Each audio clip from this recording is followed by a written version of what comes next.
the FTC may be obtained from our website at take2games.com. And now I'll turn the call over to Strauss. Thanks, Nicole. Good afternoon, and thank you for joining us today. We delivered another consecutive quarter of excellent results, highlighted by net bookings of $1.44 billion, which was at the high end of our guidance, and management results that exceeded our plans. While we expect continued macroeconomic uncertainty, we believe that we're well positioned for the holiday season and are reiterating our fiscal 2024 net bookings guidance of $5.45 to $5.55 billion. Looking ahead, I'm exceedingly optimistic about our company's multi-year growth trajectory and our ability to deliver long-term value to our shareholders. Our development pipeline is robust and diverse, and we're getting closer to delivering the groundbreaking titles our audiences throughout the world have been anticipating eagerly. Our unwavering commitment to being the most creative, the most innovative, and the most efficient entertainment company gives us great confidence that our offerings will surpass our players' expectations and set new standards of creative excellence in our industry. Now, turning to the performance of our titles during the quarter. Grand Theft Auto V and Grand Theft Auto Online continue to surpass our expectations, an outstanding achievement for two titles celebrating their 10th anniversaries. To date, Grand Theft Auto V has sold in approximately 190 million units. Grand Theft Auto Online experienced continued momentum due to the rollout of new gameplay and items from the San Andreas Mercenaries update, with new seasonal events, vehicles, modes, clothes, and weapons driving sustained engagement and net bookings. Our GTA Plus membership program continued to grow, and we're deepening our relationships with our player communities through new offerings, which now include access to a rotating assortment of classic Rockstar Games titles. During the quarter, Rockstar Games announced that CitizenFX, the team behind the FiveM and RedM role-playing communities for Grand Theft Auto V and Red Dead Redemption 2, officially joined the label. With their immense passion and creativity, CitizenFX has been pivotal in expanding the possibilities of user-generated content around Rockstar's leading titles. We're excited to see them continue to build these creative communities and help them thrive into the future.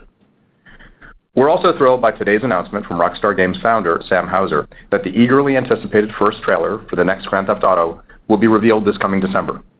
As the label approaches its 25th anniversary next month, we congratulate Rockstar Games on their constant innovation in the pursuit of the highest quality interactive entertainment. Red Dead Redemption 2 surpassed our plans and has sold in more than 57 million units to date. Rockstar Games continues to support Red Dead Online with new content, including bonuses for the Naturalist and Bounty Hunters, and new free roam missions and events. In addition, Rockstar Games expanded the audience for the franchise with the launch of Red Dead Redemption and Undead Nightmare for PlayStation 4 and Nintendo Switch.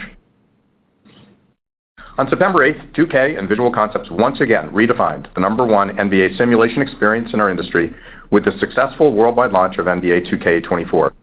With exciting new features and next-generation enhancements, the title is off to a great start, and to date has sold in over 4.5 million units. NBA 2K24 features new season pass options that provide players with the opportunity to earn even more rewards, as well as a new seasonal progression that tracks and combines My Career and My Team into one linear reward system. Engagement has been phenomenal, with season pass and virtual currency bookings exceeding our plans and driving double-digit growth in ARPU compared to NBA 2K23. Our franchise extensions continue to perform extremely well, including NBA 2K Mobile, NBA 2K Online in China, and the recently launched NBA 2K24 Arcade Edition on Apple Arcade. I'd like to thank 2K and Visual Concepts for continuing to bring innovation and creativity consistently to our beloved franchise. 2K continued to support LEGO 2K Drive with its second Drive Pass season and the Creators Hub, and PGA Tour 2K23 with additional pros and gear. In addition, the label harnessed the power of our industry-leading catalog with the launch of the Borderlands Collection Pandora's Box, which bundles together all 6 acclaimed Borderlands games and their previously released add-on content into a single offering at an amazing value. We have great respect for the team at Gearbox, and we value deeply our long-term relationship. Zynga once again delivered solid results during the quarter, and we remain pleased with its ongoing performance. We continue to benefit from Zynga's ability to create engaging new games, which is a distinguishing capability of our mobile business. For example, Rollic successfully launched Power Slap, based on the world's first regulated and sanctioned slap fighting promotion. The title is highly entertaining and to date has experienced more than 1 billion slaps across training and matches. With the launch of this new mobile game, Rollic has now had 22 titles reach the #1 or 2 spot in the U.S. Apple App Store. We'd like to thank the entire team over at TKO, including Ari Emanuel and Dana White, for their strong partnership, as well as our colleagues at Rollic, who created this title from inception to release in just 8 weeks.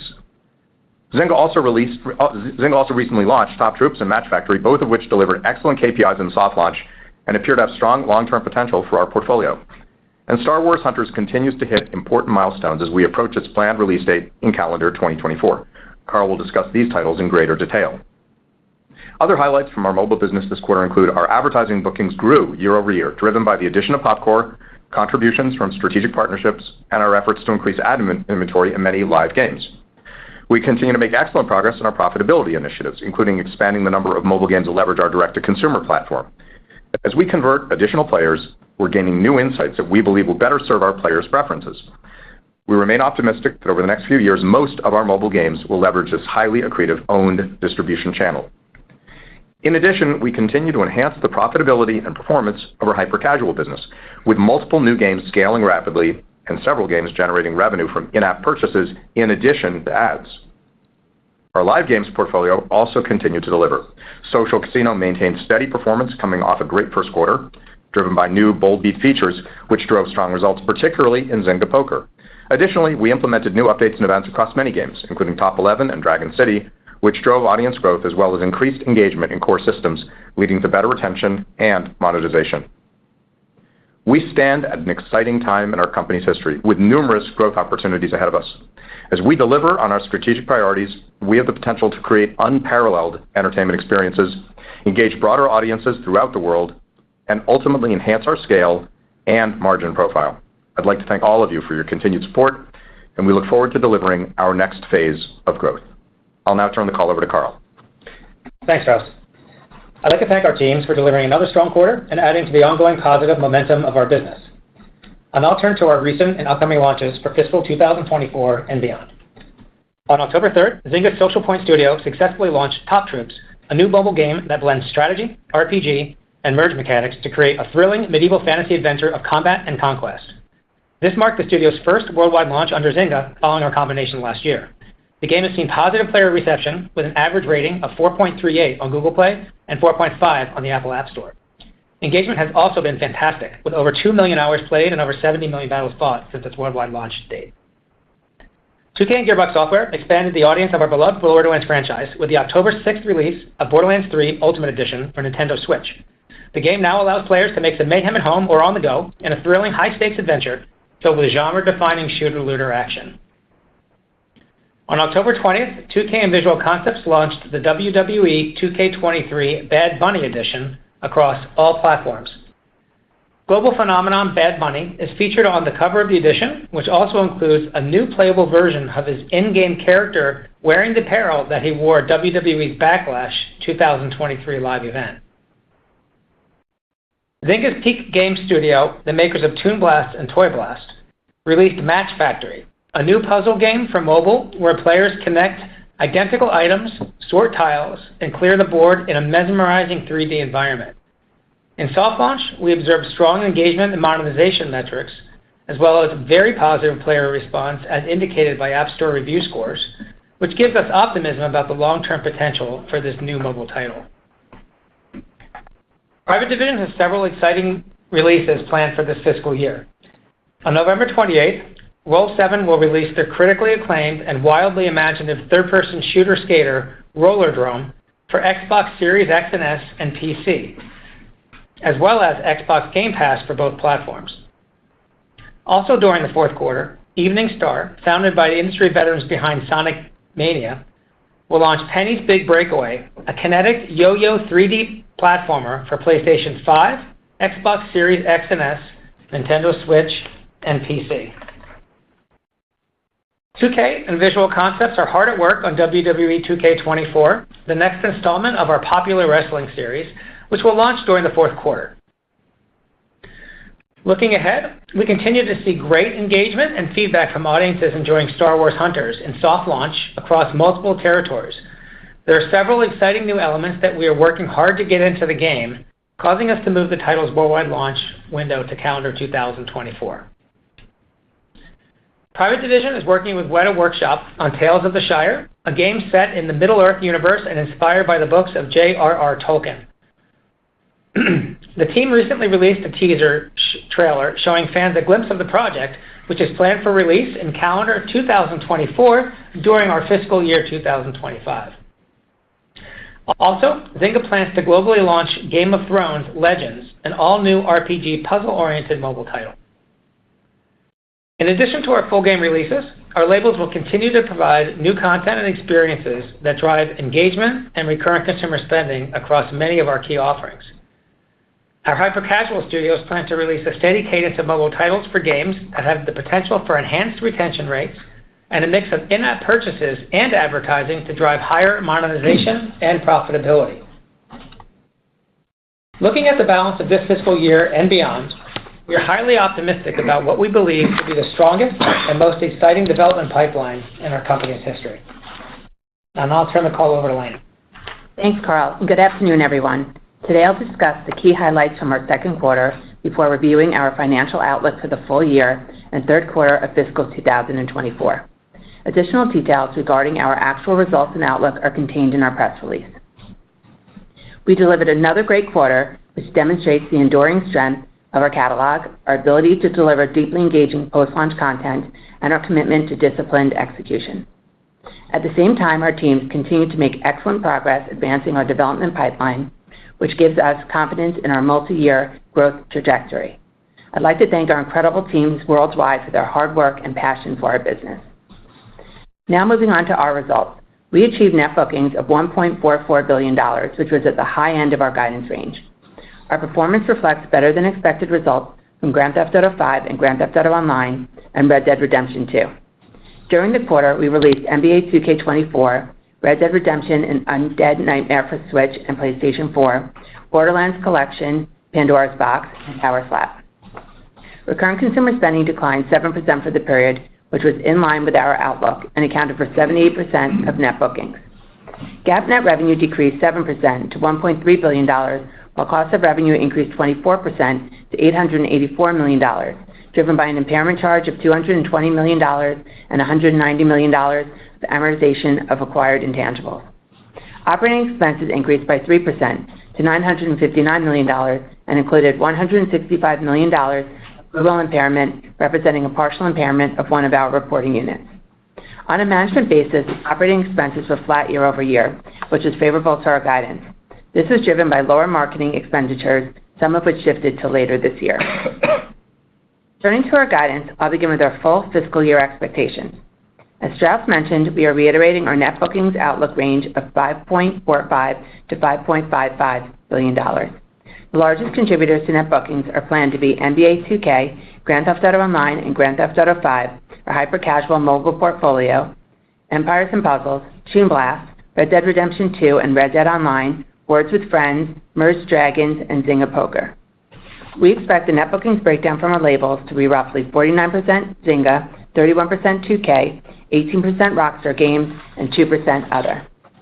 And we forecast our geographic net booking split to be about 65% United States and 35% international. We are projecting recurrent consumer spending growth of 4% compared to fiscal 2023, which assumes an increase for NBA 2K as well as Zynga, since we will own the business for a full 12 months this year. For Grand Theft Auto Online, virtual currency, and GTA Plus membership is expected to be flat. RCS is expected to represent 78% of net bookings. We plan to generate approximately $100 million in non-GAAP adjusted unrestricted operating cash flow and to deploy approximately $150 million for capital expenditures, primarily to support our office build-outs and larger footprint.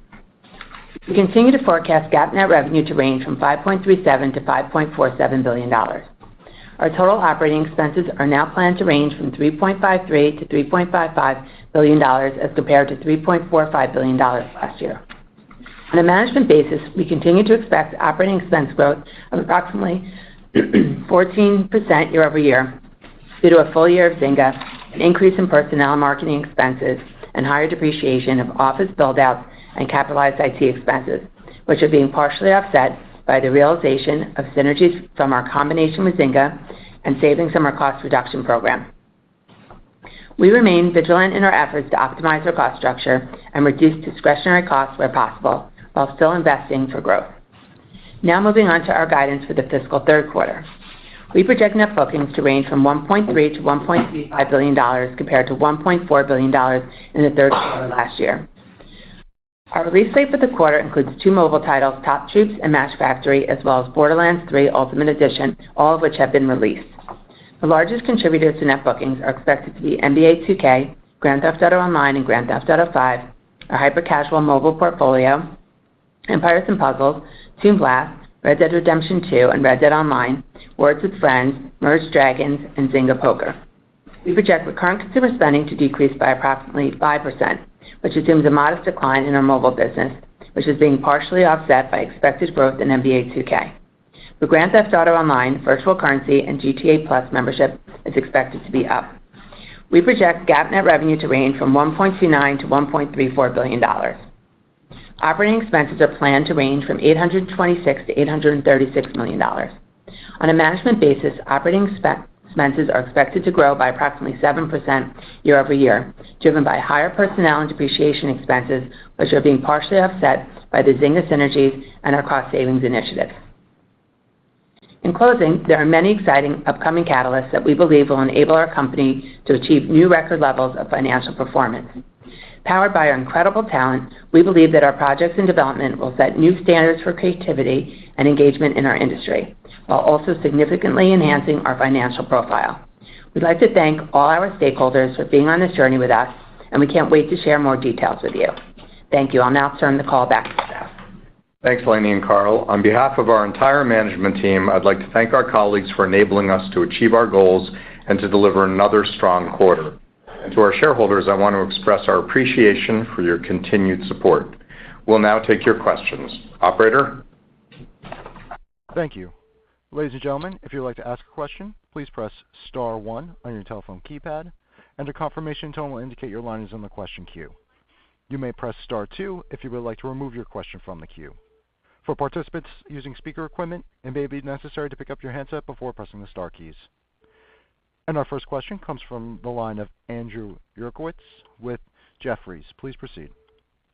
Great. Thank you for taking my questions. The first one, and I just have one follow-up. The first one, in last quarter, you reiterated your fiscal 26 and 25 and 26 guidance. I think you announced, Sam Hauser mentioned we'll get a trailer for Grand Theft Auto, I think, in December. How are you feeling about those 2 years, and any reason why you didn't mention those 2 years in the reiteration of guidance? Due to shifts in our pipeline, our expectations are that net bookings will now be below $8 billion, but not materially. So it really isn't a big change, and we expect growth in 26 as well. Got it. Thank you. And then kind of just turn into high-level question. The acquisition of 5M seems super interesting in that it could allow you guys to maybe learn more about user-generated content and find ways to monetize that and expand your audience. Well, what's the broader thought of making an acquisition like that and how it fits in, not just with Grand Theft Auto, but maybe the company as a whole? We're really excited about it. I mean, to be clear, this is a small economic opportunity right now and a small cost to us. We want to be where the consumer is. And what's going on in role-playing and really in two ways. Number one, the people who are actually playing role-playing servers, and number two, the people who are watching what they're doing on Twitch. Both are really interesting. The actual people playing is a relatively modest audience. It's in the hundreds of thousands. But the people watching, that's a huge audience. And we're interested in, first of all, making sure that our intellectual property is protected. We're also really interested in meeting the consumer where the consumer is. And for certain consumers, botting is a really important activity.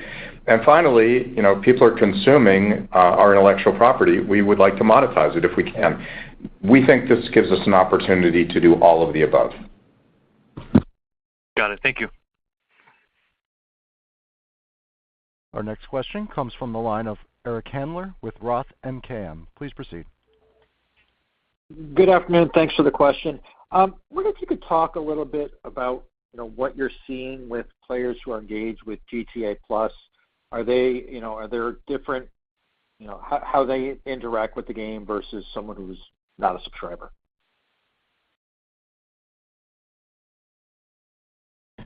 We don't see materially different behavior. We think it's a great addition. We're thrilled to engage with our consumers in this way. It's a learning experience, but it's also gratifying that GTA Plus continues to grow and be more and more relevant to more and more consumers. Great. And then, Lainie, maybe you can just do a quick clarification.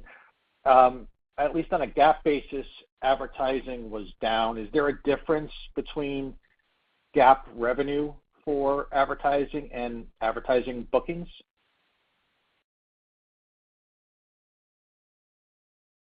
Yes, there is in the GAAP, there is some deferral of some of the advertising, so that's the difference between us being up in the quarter versus the GAAP showing flat. Got it. Okay, thank you.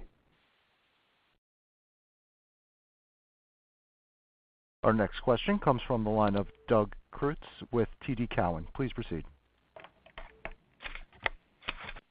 Hey, thanks. Just wondering if you could give any more color on the write-down you took in the quarter. I'm guessing that had to do with some of your mobile assets, but whatever other color you can give on that would be helpful.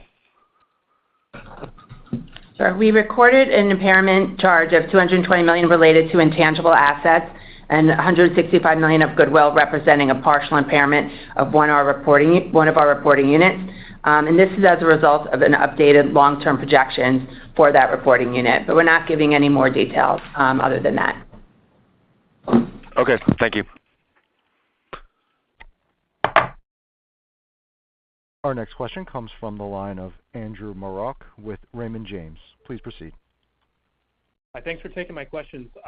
Saw over the last couple of weeks and months that trying out some different additions of content for GTA Plus subs, thinking about the trilogy in particular. I guess kind of what learnings have you had from the different types of content included in the subscription and how it drives uptake?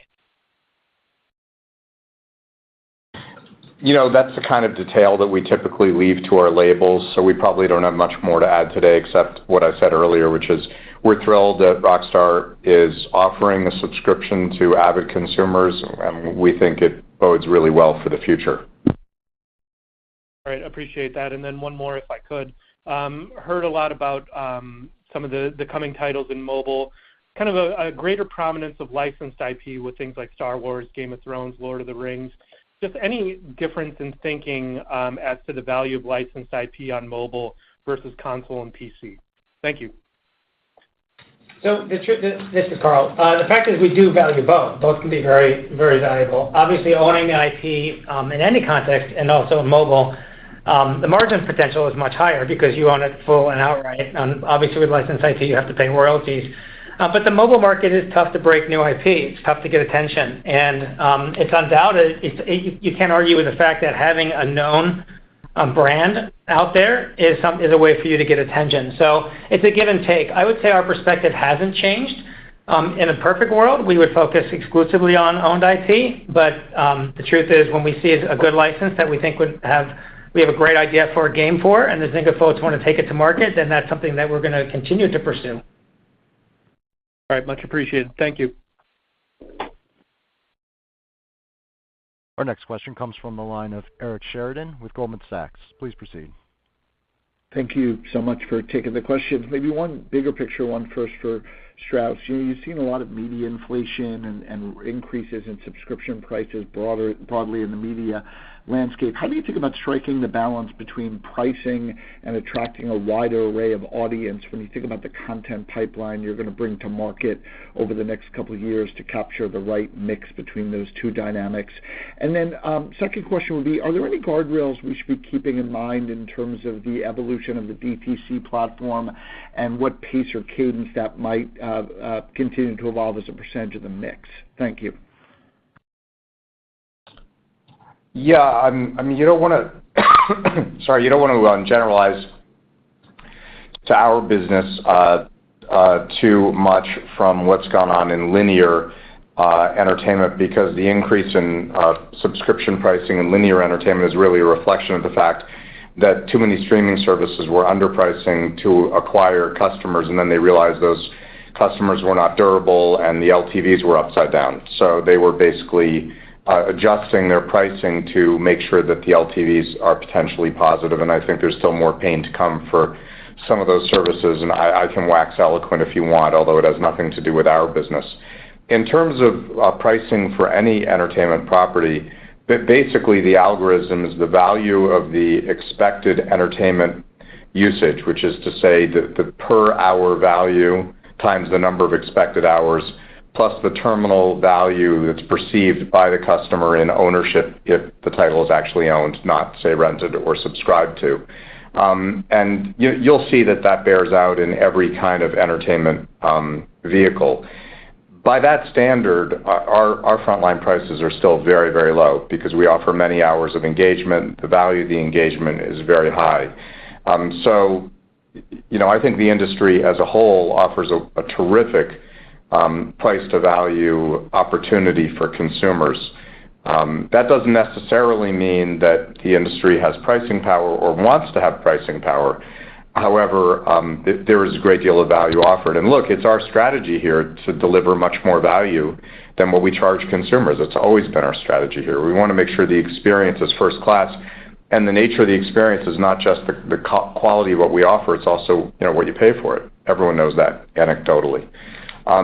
So that's how we look at it. There have been precious few price increases in the business.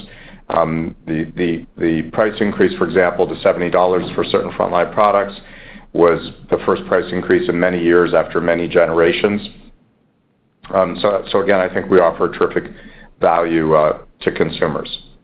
On the second question regarding the direct-to-consumer platform, we think there continues to be a great deal of upside there, again, for consumers and also for our margins. It's still a relatively small part of our business. There's a great opportunity for growth. To be clear, we will always work with third-party retailers. We want to be where the consumer is. We value our third-party retailer relationships. They do provide marketing support. That's important to us. There are times when consumers want to have a direct relationship. We can do both. We can do all the above. It is not our strategy to bring everything in-house. Thank you. Our next question comes from the line of Drew Crum with Stifel. Please proceed. Okay, thanks. Hey, guys. Good afternoon. So, Strauss, you mentioned that the business is well positioned for the holiday season. What's driving that confidence, and how would you assess the health of your consumer? And then separately, I know it's just a subtle change to RCS, but what's behind the adjustment to that figure for the second half, given your fiscal 2Q is in line? It looks like, just based on the commentary around the net bookings mix at Zynga, but just want to confirm that. Thanks. So speaking to the confidence of our holiday season, I think it's the strength of our catalog and the strength of our products. And a lot of our releases are must-have releases. And anytime you're heading into a holiday season, and I think everyone around the table and on the phone is hopeful that we're going to have a very strong hardware season this year, we do have a lot of titles that we think are sort of go-to titles for people to engage with. And also, we're also riffing off of the results that we've had to date, which are very strong. So the momentum feels positive. We've got a great lineup in place, and it looks like it's going to be a pretty good holiday season from a consumer perspective, particularly in the gaming space. And for the RCS, the main driver is the reduction in Zynga's business for the remainder of the year. So we reforecasted some of our titles, including a more muted expectation for the holiday based on the current trends. And we're also continuing to focus on profitability and hyper-casual, which is reducing our top line but enhancing our margins. And then there's also some shifts in the pipeline, including Star Wars Hunters. Yeah, helpful. Thanks, guys.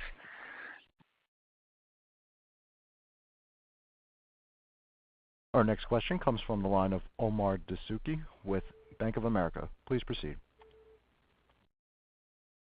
Hi. Thanks so much for taking the question. I just wanted to get a little bit of clarification on what you said about shifts in your pipeline causing your fiscal 25 guide to be not materially below $8 billion.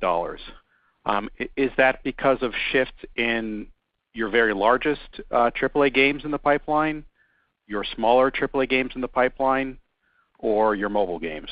If you could provide some clarity on that, I'd appreciate it. Then I have a follow-up. Thanks. Yeah, we haven't even issued initial guidance for the year. We do that in the spring of the new year, and that's when we'll give a lot more specificity around the release schedule.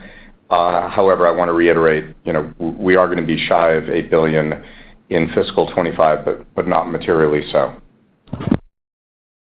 Okay. All right. No problem.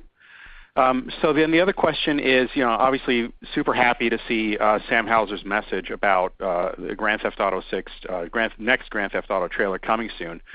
On September 26th, the SAG-AFTRA voted to approve strike authorization for video game performers covered under the union's interactive media agreement. Now, they haven't actually striked yet, but there are negotiations, and I wanted to know whether, if voice actors and motion capture actors were to go on strike, would it slow down the production of the next Grand Theft Auto at Rockstar? Does Rockstar have the type of employment contracts that would allow the workers, the actors, to work through a strike? Negotiations are expected to resume next week. We're optimistic. We value all of our talent greatly, and we value excellent labor relations, and we're looking forward to reaching an agreement that serves everyone well. That's always been my approach. I've been involved with labor negotiations in every entertainment industry there is in my career, and they've always worked out just fine. In the event that they don't work out just fine, now we are completely protected. Thank you. Our next question comes from the line of Mike Hickey with Benchmark. Please proceed. Hey, Strauss, Carlini, Nicole, great quarter, guys. Thanks for taking my questions. Two questions. The first one, Strauss, I'd be curious sort of your updated thoughts on AI here. It seems like the technology is, at least the unlock here, is accelerating, and some of the use cases that we're seeing in terms of product and productivity seem fairly remarkable. So just curious what you're thinking there, if that's different or not. And then the second question, on the trailer in early December, curious what sort of impact you think that might have on other Rockstar product, catalog product. Obviously, it's already been strong. I'm curious if that would be a catalyst boost for your catalog. And then curious on Grand Theft Auto Online, what the sort of the strategic value of that live service, given the vitality it has into the release of GTA Next. Obviously, that's a setup you haven't experienced before. Thanks, guys. Thank you, Mike. Look, we've been in the AI business since the dawn of this industry. Our entertainment properties are created largely in and by computers, and we value tools, and we create those tools internally, and we license external tools as well. And the new developments in AI are really exciting, and I've said publicly and repeatedly that I believe that they'll help create efficiency and in certain instances allow us to do things that we haven't been able to do before. But it's going to allow that for our competitors as well. So I think the tool sets that come out of these recent developments will be commoditized quickly, and the efficiencies that we see, others will see. Do I think that generative AI is going to make hit games? No. Do I think that the need for creative people will go away? Absolutely not. I think if anything, better tool sets just raise the bar. They give us the opportunity to do more and do better. So the changes will be menial work probably is reduced or eliminated. High-level work is enhanced in importance. So I think you'll see shifts in what we can do with our games. So you mentioned product. I think you'll see some shifts in product, positive ones, I hope.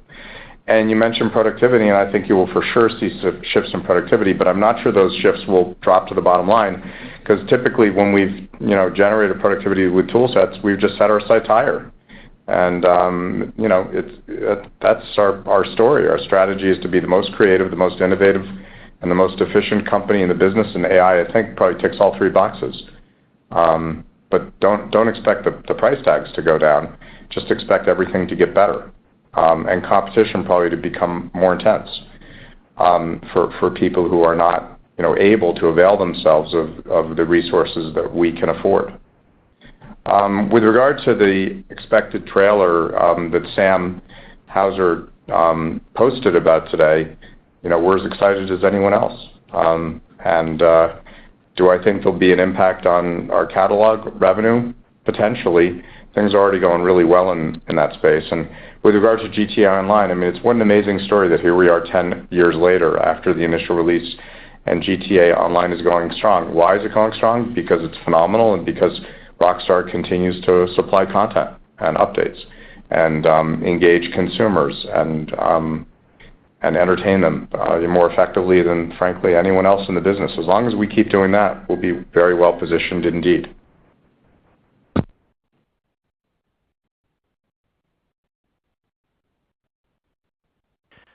Ladies and gentlemen, as a reminder, if you would like to ask a question, please press star one on your telephone keypad. And our next question comes from the line of Clay Griffin with MoffettNathanson. Please proceed. Yeah, thanks. Good evening.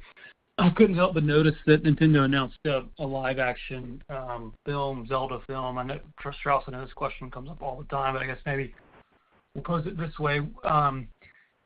What's your relative willingness and perhaps even Rockstar's willingness to partner and find ways to extend Red Dead Redemption IP, Grand Theft Auto IP, just because it has been so successful from a narrative perspective? Just wanted to get your updated thoughts on that. Thanks.